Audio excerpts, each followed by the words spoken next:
Hi there, I'm Regina Zona, and this is the first of my video blogs that I'm going to be sharing a little bit about singing and performing in all styles, musical theater and classical singing and opera, talking about perhaps anything from technique to dealing with nerves to dealing with the pressures of the business. And I welcome your input, and you can let me know what it is that you would like to hear, and maybe I will feature one of your topics on one of these blogs. So today, for my first video blog, I wanted to address vocalizing.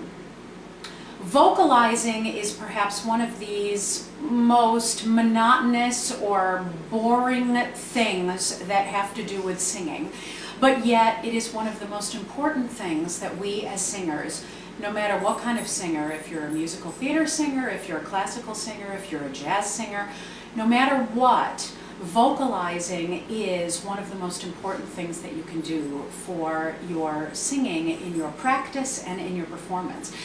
And you know, one thing about vocalizing that many people don't know about is that in the golden age of bel canto, vocalizing was the only thing that was the center of the teaching of voice.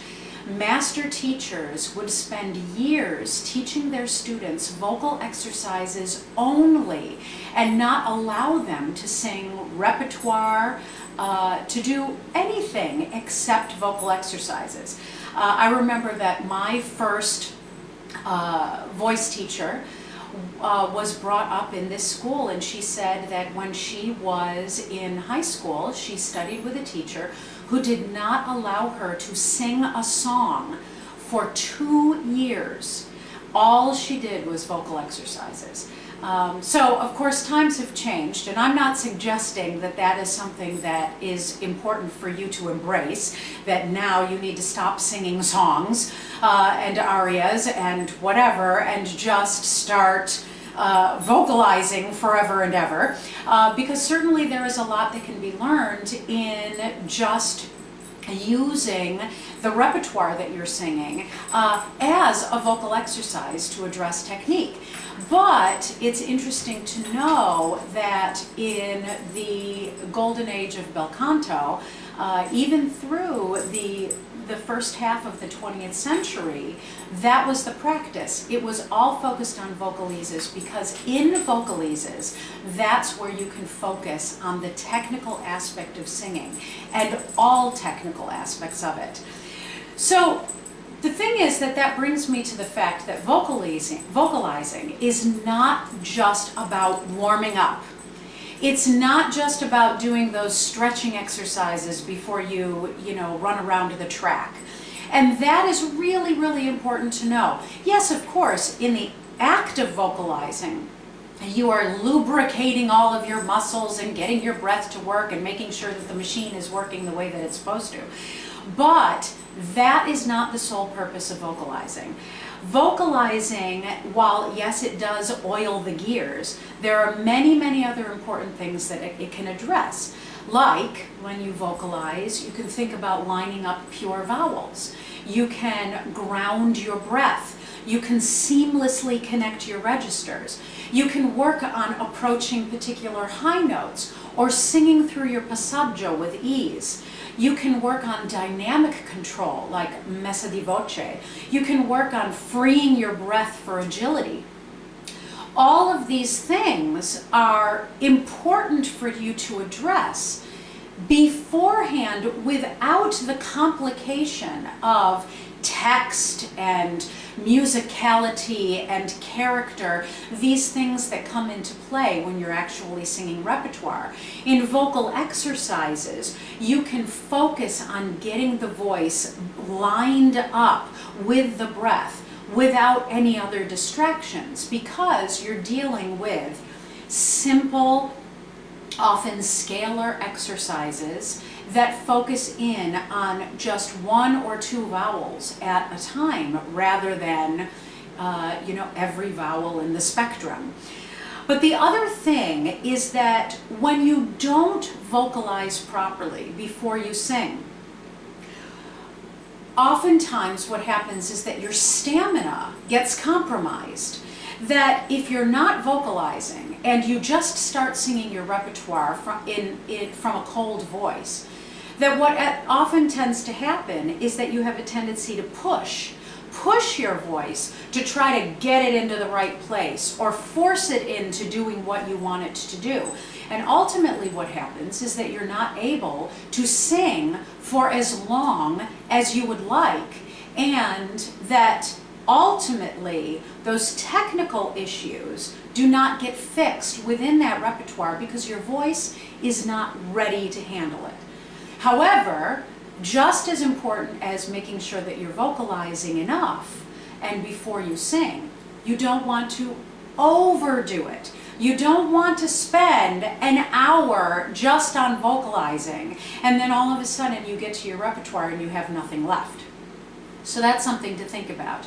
You've got to understand your voice. You've got to know how much your voice can take, and that when you get to the point where your voice is lined up and ready to work, and then is ready to handle that repertoire. So in this venue, I don't really have the time to go through all particular vocal exercises for a particular technical problem, or to go through vocalese examples for a particular voice type.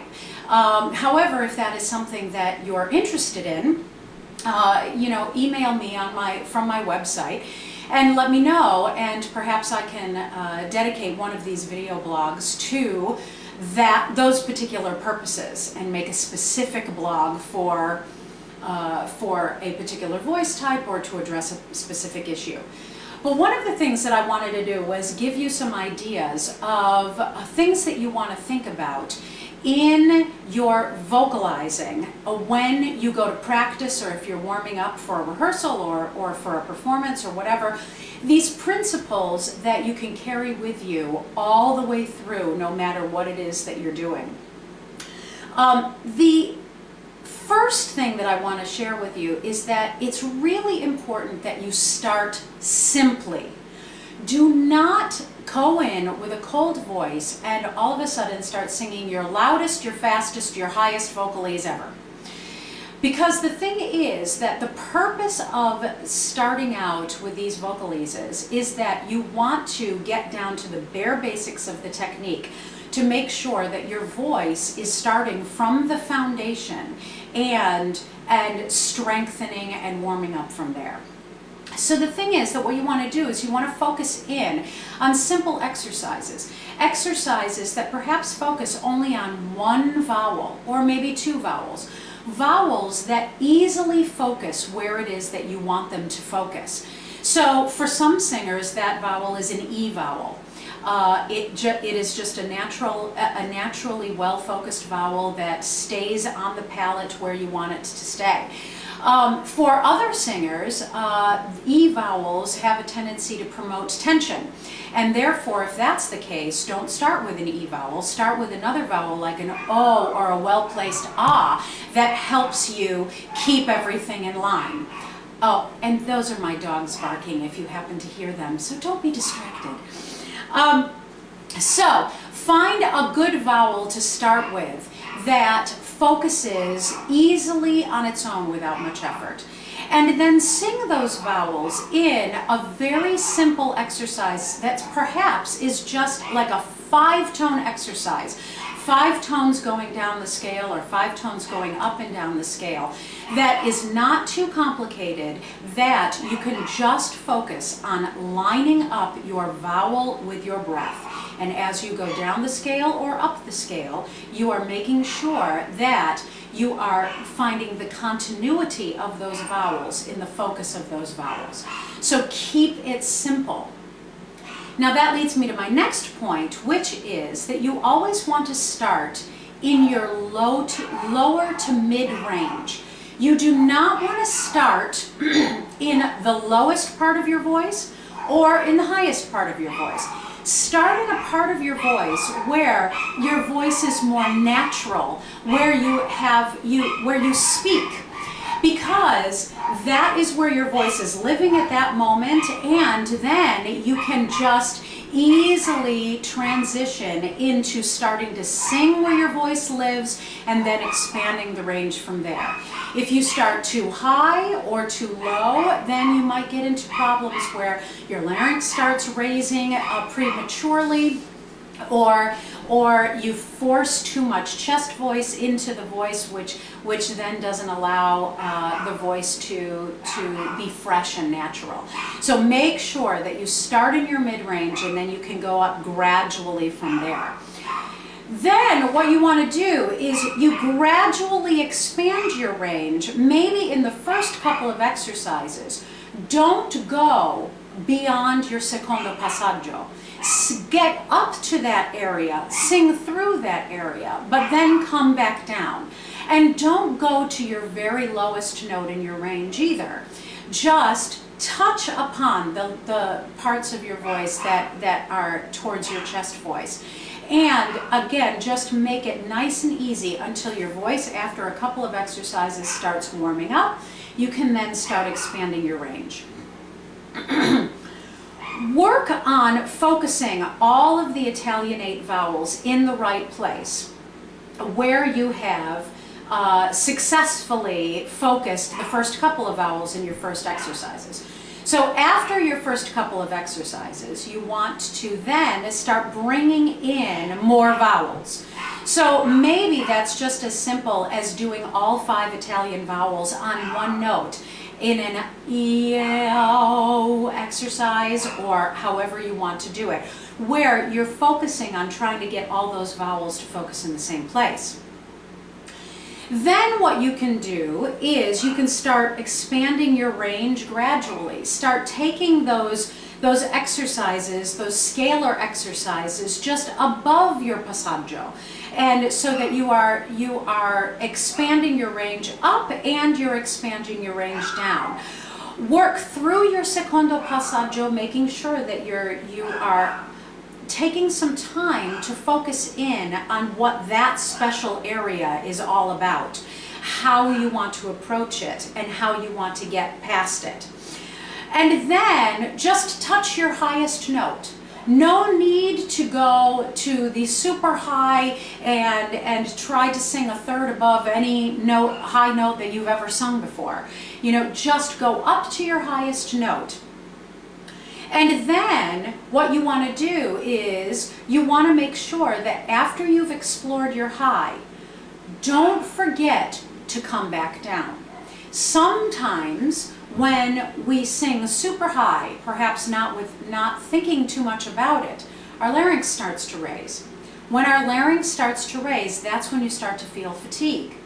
So the thing is that by making sure that as you're vocalizing, you come back down the scale, then that is massaging your larynx and making sure that your larynx stays down and relaxed. So don't just do these scalar exercises that take you from the bottom of your range and go all the way to the top.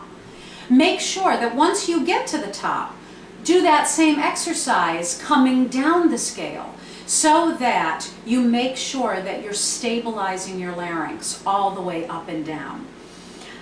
Also, make sure that you are exploring a nice, easy, well-produced chest voice. Okay? And yes, that even means you light sopranos. You want to make sure that you are exploring this part of your range as well, because your chest voice serves as the foundation for the rest of your voice. Now, this doesn't mean that you need to sound like Ethel Merman. I'm not talking about sounding like Ethel Merman. No Broadway babies are necessary here. But you're exploring that part of your resonance, which really you have to have a nice, low, and relaxed larynx in order to sing a good chest voice. And oftentimes, when you're singing in that chest voice, it's not so much about chest voice, it's about finding a nice, healthy mix. And that is very, very important to explore as you're really thinking about lining up your registers. So find one or two exercises that allows you to explore that part of your voice in a nice, easy, and healthy way. No need to belt, just be healthy. So these are the ideas that, you know, you start simply, you start in your mid-range, you expand your range gradually, you expand the number of vowels that you use, so that you are very methodically going through and getting that voice to work the way that you want it to do. But here are some other ideas that can sort of help keep you interested in this process. One thing that you want to do is you want to change up your routine. You know, all of us singers who have been taking lessons for a very long period of time, or you've been singing for many years, you know, you have an arsenal of vocalises that your teacher taught you, or perhaps you've come up with an arsenal of vocalises that perhaps every time you vocalize with the same exercises in the same order all the time. Well, sometimes that gets boring, and sometimes it keeps you from being mindful about your vocalises. Sometimes if you have the same routine all the way through, you have a tendency to not think about what it is that you're doing. And in the end, it's not actually helping you focus in on the technique that you want to focus in on. So what I would challenge you to do is take that arsenal of vocalises and maybe change it up a bit. Maybe one day do vocal exercise 1, 3, 5, 7, and 9. And then the next day do 2, 4, 6, 8, 10. And just change it up so that it doesn't get too predictable. Also, what you can do is you can take some of those exercises that you've been doing, those tried and true exercises, understand the focus of what that exercise is all about, what you're trying to accomplish on that exercise, and then change that exercise, just that one exercise, by maybe alternating the vowels, or maybe changing the pattern a bit, doing something that just keeps that exercise fresh. And again, you may find that it will require your voice to work in a slightly different way, and it keeps your mind active. And ultimately, that is what is very important. Now, sometimes these vocal exercises, these scalar exercises, 5-tone exercises, or octave exercises, whatever they are, they get really, really boring. And so there are some great bel canto masters in the past that realized this and came up with these vocalises that makes vocalizing more interesting. They're like Vocai or Marchesi, and there are several others. You can go to your classical vocal reprints to contact Glendower Jones and tell him that you need some of these vocal exercises by these great bel canto masters. And they have exercises for sopranos and tenors and baritones and so on and so forth. And what they are their little songs, they're little melodies that are set to simple accompaniments, and each vocalise addresses a particular issue. That there will be a legato exercise, or there will be a staccato exercise, or there will be a portamento exercise, or a messa di voce exercise, or a trilling exercise. And it just focuses on these particular issues one at a time. And so it makes it a little bit more interesting. So you could buy these books. Or what you could do is you could go back to some of those great little songs that we all learned as young baby singers. Your 24 Italian songs and arias. Of course, now there are 26 Italian songs or 28 Italian songs, whatever Italian songs you want. But you can use these songs in the same way that Vocai and Marchesi did, by just taking Star Vicino or Caro mio ben or Amarilli mia bella and just singing the melodies of these songs on one vowel. focusing on lining up the breath, on creating the legato, on focusing the vowel where you want to. And it gives you slightly more challenges because unlike these scalar exercises, now you've got varying intervals. And then you can take it a step farther, then sing a phrase of that song or the entire song on just the vowels of the words alone. Again, thinking mindfully about lining up the vowels, focusing on connecting to the breath, keeping the legato going, making sure that the vowels are nice and pure. Then of course you can sing them on the words. But again, it's not about singing with character, it's not about bringing life to the text. That's very important in those songs too. But for a vocal exercise, you want to focus on the simple technical aspects of it. So make sure that, again, you're thinking about what it is that you want to accomplish by singing these particular songs and doing that. So that gives you some ideas about how to make it a little bit more interesting. Another thing that you can do is you can also use your own repertoire as inspiration.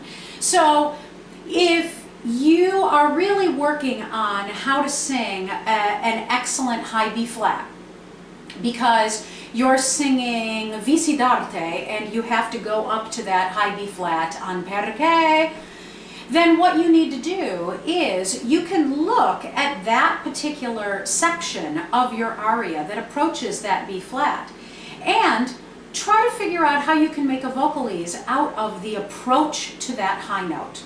And then make that vocalise by just singing from your mid-range, just doing those interval changes, and going up to that B flat and then maybe 1 or 2 notes higher. And just again, think about the technique of what it is. Find the vowel combination that makes it easiest. And then once you've figured out how to do that, then you can go and try to approach it from the vowels that are actually in the aria in that particular moment. Try to make it feel the same way. So that's a way that you can take a technical issue that you're dealing with in your repertoire and going with it. Another thing is, if you need to work on your agility, why not go to your Rossini aria or your Handel aria and find one of those patterns in those melismas and make a vocal exercise out of that pattern. And see if you can't go up from the bottom of your range to the top of your range with those patterns faster and faster and faster on different vowels and so on and so forth. Taking little snippets from your repertoire and making a vocalise out of it can then help that transition from singing your repertoire, from the vocalizing to singing your repertoire much easier, and then the technique is in line. The last couple of things that I want to mention are just a couple of things that I want you to remember when you're vocalizing. Number one, don't sit at the piano. Now I will totally admit, I do this often, is I sit at the piano. But the thing is that what I find is that when I sit at the piano, I never sing as well. And there are a couple of reasons for that. I mean, certainly, yes, of course. When you sit, you can get the right the right posture to make sure that you can get the right breath. Sometimes you connect to your support easier, and so on and so forth. Yes, I get that. You can focus properly on your breath when you're singing. However, it is never the same as when you're standing. You can never feel quite as grounded as when you're standing. So you want to make sure that you stand with your great posture, you're connecting to your breath, you're truly feeling where your support is engaging, and that your body is free and open to allow all of that sound to come out. But the other thing about sitting at the piano is that invariably when you're sitting at the piano, you're not focusing 100% on what's going on in your voice. Sometimes, I mean, if you're a great pianist, and you don't have to think about what it is that you're playing, then great, that's fantastic. You can go through and play Rachmaninoff while you're singing and not think about what your fingers are doing. But most often, we're thinking about, okay, what is the next chord? How is it that we need to play this chord progression? Oh, I didn't do the right fingering for that scale, whatever. When you sit at the piano, you do not concentrate on what the vocal exercises are all about. And that is the most important thing. So, if you have to, why don't you download one of those free pitch pipe apps onto your smartphone, and you can use that as a guide. Pluck out your note on that pitch pipe and then just stand there and do your vocal exercises without the aid of the piano. You should be able to do that without too much trouble, okay? So make sure that you're always standing in good form when you're vocalizing. It helps prepare your body for your singing. But then the last point that I want to make, which I've already mentioned in this blog, is that it is so very, very important that when you vocalize mindfully. Make sure that you are concentrating on what it is that you are trying to accomplish. Do not start singing if you are thinking about, that altercation you had out with the checkout girl at the grocery store, or you're trying to figure out what you need to have for dinner, or you're trying to remember if you have to pick up somebody from school today. Whatever it is, make sure that you get it out of your mind, and when you walk into that practice space, that you are focusing solely on the task at hand. When you focus mindfully on what it is that you're doing, that is when you're going to be able to achieve the results that you want to achieve. If you find that your mind is wandering, then leave the room and come back to it later. You will find that you will be so much more successful at achieving those goals and gaining the stamina that you need, that the vocalizing is going to help you with. So, I think that's about it on vocalizing for right now. That's a whole lot of information to hand off to you, but I hope that you could take some of these ideas and just remind yourself of what the purpose of all of those vocal exercises that you had to do in voice lessons was all about. All right, so happy vocalizing.